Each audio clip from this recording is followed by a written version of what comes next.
रोजाना सबसे पहले अनुपमा सीरियल देखने के लिए हमारे चैनल को सब्सक्राइब करें। एपिसोड की स्टार्टिंग में हम अनु और राही को देखते हैं। अनु बोलती है एक तरफ से अच्छी ही बात है, वरना कई बेटियां ऐसी होती है जो अपनी माँ को भुला ही देती है। कईयों के बीच रिश्ता ही नहीं होता, लेकिन हम दोनों के बीच तो रिश्ता है, चाहे वो नफरत का ही क्यों ना हो। अनु राही के आंसू को पोंछती है और बोलती है कि तेरे लिए तो मैं सामने वाले कैफे की एक कंपटीटर हूँ, अनुपमा जोशी, उसके अलावा कुछ भी नहीं हूँ। मैंने परी की आंखों में आंसू देखे थे, उसी वजह से मैं अपने आप को कंट्रोल नहीं कर पाई, इसीलिए मैं तुझसे बात करने के लिए आ गई। मेरी बात को अच्छे से सुन ले। तू दवाइयों को टाइम से टाइम लेगी, कोई भी दवाई मिस नहीं होनी चाहिए। डॉक्टर ने चार्ट दिया होगा दवाई के लिए कौन सी कब लेनी है, और एक्सरसाइज के बारे में भी बताया होगा, रोज़ एक्सरसाइज करना। तुझे टेंशन बिल्कुल भी नहीं लेनी है। इस अनुपमा जोशी के लिए तो टेंशन बिल्कुल भी नहीं लेनी है। ये सब कुछ टेंशन लेने की वजह से ही तो होता है। तुझे सिर्फ अपने काम पर फोकस करना है और कुछ नहीं। राही वहाँ से जाने लगती है, तभी अनुराही को रोक लेती है। अनुराही को गले लगा लेती है। इधर राही भी अपने हाथ आगे बढ़ा रही होती है, तभी उसको प्रेम की बात याद आती है, जिसने बोला था अगर एक बार तुम अपनी मम्मी के पास चली गई ना तो मेरे पास कभी लौट कर नहीं आ पाओगी। भी वहाँ से उठकर चली जाती है। इधर अनु बोलती है कि सब कुछ ठीक हो जाएगा। बोलती है कान्हा जी, आपने मुझे देवकी माँ और यशोदा माँ दोनों बनने का सौभाग्य दिया है, मेरी बेटी को भी सौभाग्य दीजिएगा। वो प्रांशी की यशोदा मैया तो बन गई, अब उसे बस देवकी माँ बना देना।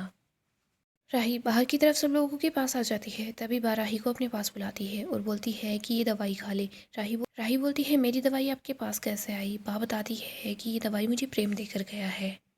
राही बोलती है प्रेम कहाँ चला गया। बाप बोलती है वो तुझे ढूंढते ढूंढते गया था, लेकिन पता नहीं अचानक से कहाँ चला गया। परी बोलती है कैफे में गया होगा। अंश बोलता है अगर इतनी ही जल्दबाजी थी तो यहाँ पर आया ही क्यों, वैसे भी हमने उसको यहाँ बुलाया ही नहीं था। राही बोलती है अंश तो बीच में मत बोल, इतना सब कुछ होने के बाद भी प्रेम यहाँ पर आया था और खुद से यहाँ चल कर आया था। माही बोलती है वाह राही, तुम कब से अपने मायके आने के लिए परमिशन लेने लगी। इधर इशू बोलती है हमें नहीं पता तुम लोगों के बीच क्या इशू है, लेकिन तुम दोनों ने यहाँ आकर हम पे से किसी पर भी एहसान नहीं किया है। राही बोलती है वाह बापू जी, अब मुझे चलना चाहिए। परी बोलती है मैं भी चलती हूँ, बार बार मोटी पा के कॉल आ रहे हैं। अंश प्रेरणा को बोलता है प्रेरणा हम कैफ़े चले। प्रेरणा बोलती है हाँ। इधर अंश दिग्विजय को बताता है कि सर हम लोग कैफ़े में जा रहे हैं, आप लोग आराम से आ जाइएगा। तो अशु बोलता है ये लोग आजकल हर जगह एक साथ क्यों जाते हैं। बापूजी बोलते हैं कि तू चुपचाप केक खा ले, बातें मत बना। दिग्विजय नोटिस करता है कि अनु यहाँ पर नहीं है। वो अनु के पास आ जाता है, बोलता है कि क्या बात हुई। अनु बोलती है कि बात ही तो नहीं हुई, आज मेरी बेटी मुझे कुछ पलों के लिए मिली है, कान्हा जी ने चाहा ना तो वो पूरी मेरी हो जाएगी थोड़े दिनों में। दिग्विजय बोलता है जल्दी ही ऐसा होगा। वैसे आपने सही बोला था, आज बहुत ज़्यादा खास दिन है। अनु बोलती है हाँ। दिग्विजय बोलता है कि मैं कंपटीशन वालों के यहाँ जाऊँगा ताकि हम लोग फॉर्म फिल कर सकें। आगे हम राही को देखते हैं। परी तो वहाँ से चली जाती है। राही सोचती है कि प्रेम मुझे दवाई देने के लिए आया था, कहीं उसने मुझे मम्मी के साथ तो नहीं देख लिया। वो ऐसा ना सोचने लग जाए कि मैंने अपना प्रॉमिस तोड़ दिया है। हे कान्हा जी, प्लीज़ सब कुछ ठीक रखिएगा। आगे हम देखते हैं राही कैफ़े में पहुंच जाती है। यहाँ पर वो प्रेम को दिखती है। प्रेम प्याज को अपने हाथों से तोड़ रहा होता है। राही बोलती है प्रेम क्या हो गया है। प्रेम बोलता है कि प्याज के छिलके निकाल रहा हूँ, अंदर से नया छिलका निकल ही जा रहा है। राही बोलती है प्रेम तुम यहाँ पर आ गए, वो भी बिना किसी को कुछ भी बताए। प्रेम के हाथ में चोट लग जाती है। राही बोलती है मैंने बोला था ना कि चोट लग जाएगी, तुम ऐसा क्यों कर रहे हो। राही बोलती है प्रेम हुआ क्या है, बात तो बताओ। प्रेम बोलता है कि माँ और बेटी का रिश्ता भी ऐसा ही होता है, अगर एक परत को दूर कर देना तो अंदर से दूसरी परत निकल आती है। राही बोलती है प्रेम कुछ भी अलग नहीं हुआ है, मैं वॉशरूम से बाहर निकली तो वो वहीं पर थी और उन्होंने मुझसे बात की ना कि मैंने। प्रेम मैंने उनको गले तक नहीं लगाया, मैं उनको छोड़कर यहाँ तुम्हारे पास आ गई हूँ, तुम मेरी बात क्यों नहीं मान रही। प्रेम मैंने उनको गले तक नहीं लगाया, मैं उनको छोड़कर यहाँ तुम्हारे पास आ गई हूँ, तुम मेरी बात क्यों नहीं सुन रहे। प्रेम राही हाथ जोड़ती है और बोलती है प्लीज़ प्रेम तुम मेरे प्यार पर शक मत करो। राही जोर से बोलती है प्रेम तुम अपने आप को हर्ट कर रहे हो तो मुझे भी हर्ट कर रहे हो। प्रेम राही के पास आता है, उसको गले लगा लेता है।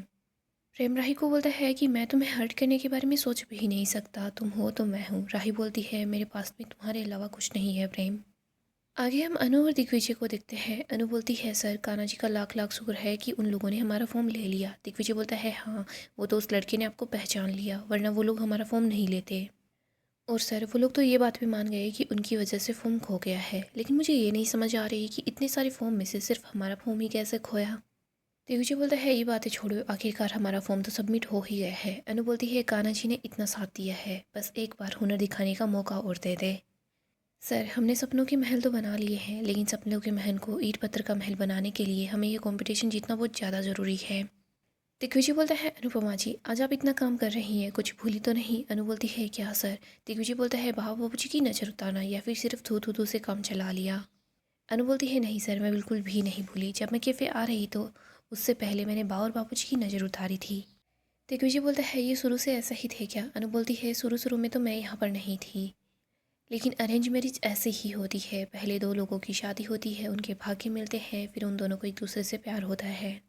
दोनों एक दूसरे की आदत बन जाते हैं और पता ही नहीं चलता कब दोनों एक दूसरे की ज़रूरत बन जाते हैं। दिग्विजय और अनु बा और बाबूजी की बात कर रहे होते हैं। दिग्विजय बोलता है कि बा आज भी बाबूजी को देखकर शर्मा जाती है।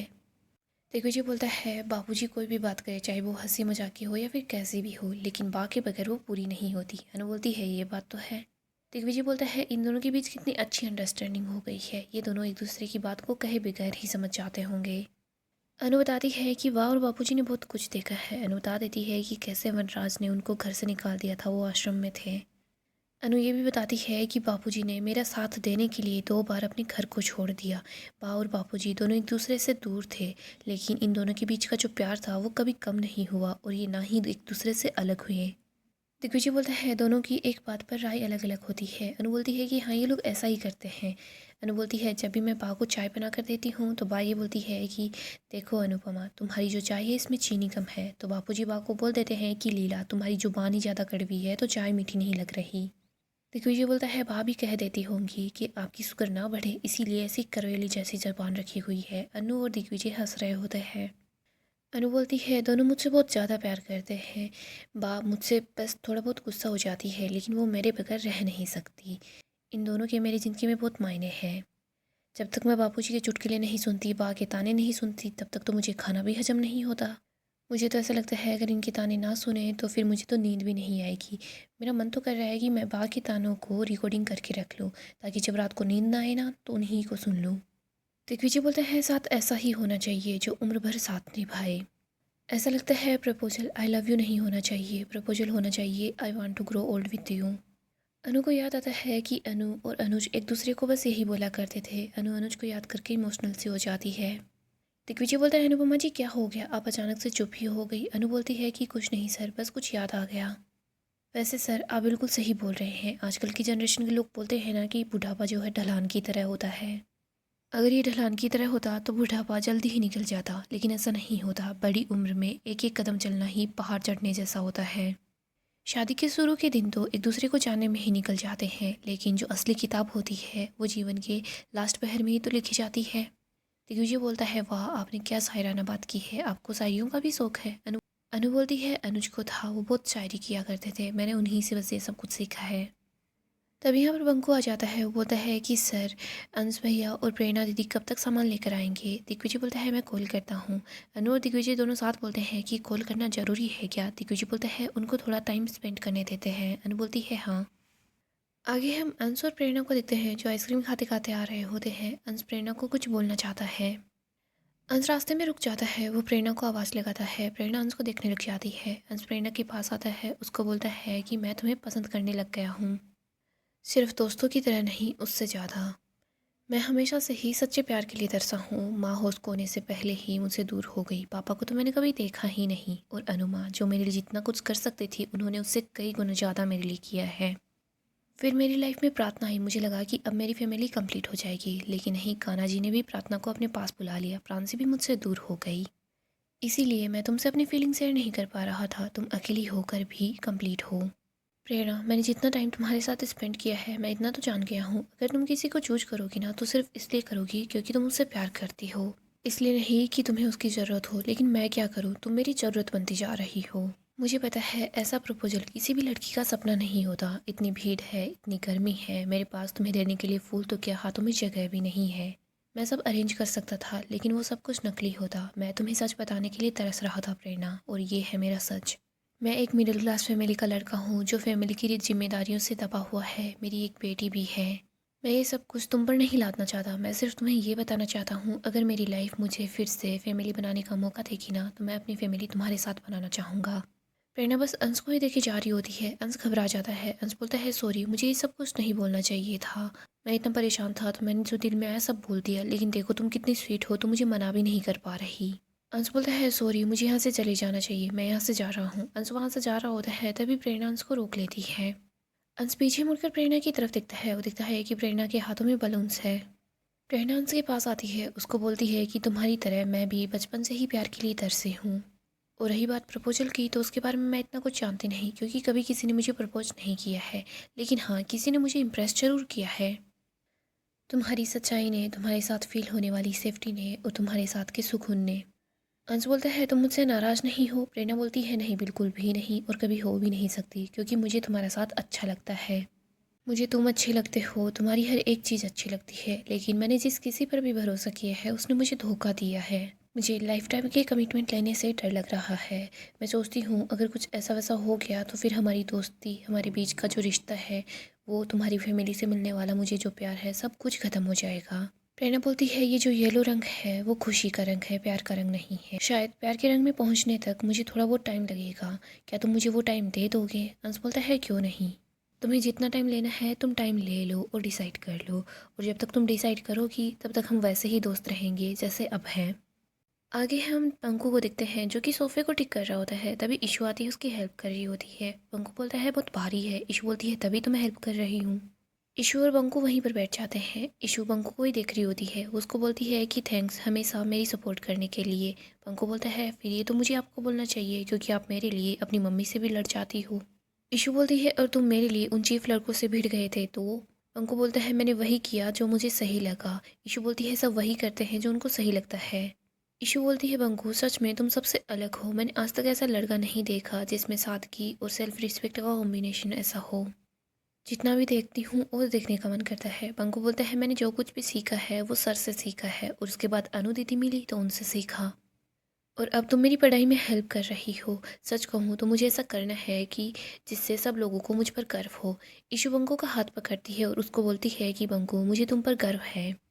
बंकू मैं हमेशा तुम्हारे बारे में ही सोचती रहती हूँ। तुम पास होते हो तो अच्छा लगता है, दूर होते हो तो बेचैनी सी होती है। शायद हो सकता है मैं तुमसे प्यार करने लगी हूँ।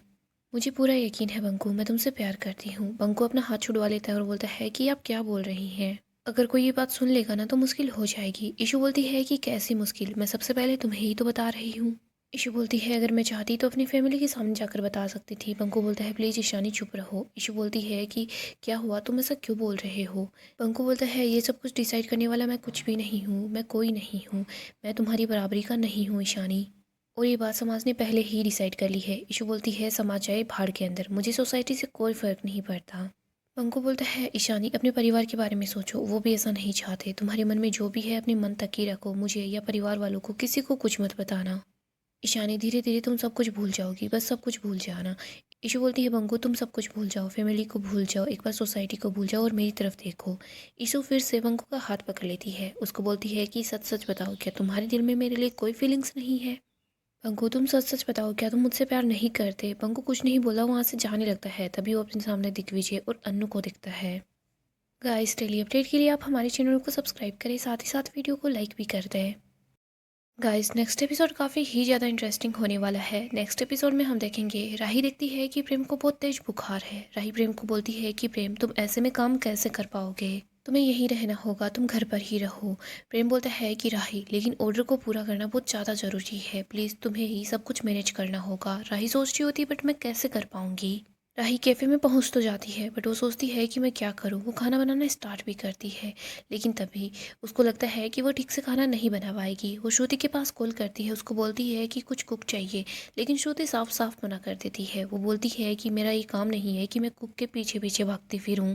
राही क्या तुम एक दिन के लिए सब कुछ नहीं संभाल सकती? राही जैसे ही श्रुति की बातें सुनती है तो राही काफ़ी ज़्यादा परेशान हो जाती है। फिर हम देखते हैं राही खुद से ही खाना बनाने की कोशिश कर रही होती है। यहाँ पर दूसरी तरफ हम प्रेरणा को देखते हैं जो कि अन्नू के कैफ़े में आती है। वो सबको बता देती है कि आज उस कैफ़े में कुछ न कुछ तो गड़बड़ है। शायद राही अकेली है जो अकेले ही सब कुछ मैनेज कर रही है, बट उसको तो खाना बनाना भी नहीं आता। अनु बोलती है कि हमें उनके पास जाना होगा और राही की हेल्प करनी होगी। अनु जैसे ही कैफ़े के अंदर आ रही होती है तो उसको प्रेम की बातें याद आती है। फिर वो सोचती है नहीं कपाड़िया जी, हमारी बेटी को मेरी ज़रूरत है। अनु सब लोगों को लेकर राही की तरफ आ जाती है। इधर हम राही को देखते हैं जो सफाई कर रही होती है। वो अचानक से गिरने वाली होती है, पर सब मिलकर राही को संभाल लेते हैं, उसको गिरने नहीं देते। सबके सब लोग कैफ़े के अंदर आ जाते हैं। इसके बाद यहाँ पर खाना बनाना स्टार्ट कर देते हैं। राही बोलती है, नहीं मम्मी, प्रेम कभी भी ये बर्दाश्त नहीं करेगा और वो कभी नहीं चाहेगा कि आप लोग यहाँ पर आकर ये काम करो। अनु बोलती है, कोई बात नहीं, लेकिन हम सब लोग साथ मिलकर काम करेंगे तभी तो तुम्हारा ऑर्डर टाइम पर जा पाएगा। अंश यहाँ पर पोछा लगा रहा होता है और बाकी के लोग खाना बनाने में हेल्प कर रहे होते हैं। राही ये सब कुछ देख रही होती है। वो सोचती है कि इतनी प्रॉब्लम्स होने के बाद भी मेरा पूरा परिवार मेरा साथ दे रहा है। सो दोस्तों, नेक्स्ट एपिसोड काफ़ी ही ज़्यादा इंटरेस्टिंग होगा। यहाँ पर राही को रियलाइज़ हो जाता है, अगर उसकी मम्मी चाहती तो राही की कोई हेल्प नहीं करती, लेकिन राही की मम्मी राही की हेल्प करती है। राही के दिल में जो नफ़रत होती है वो धीरे धीरे कम हो रही होती है। सो दोस्तों, ऐसे ही अपडेट के लिए आप हमारे चैनल को सब्सक्राइब करें, साथ ही साथ वीडियो को लाइक भी कर दें।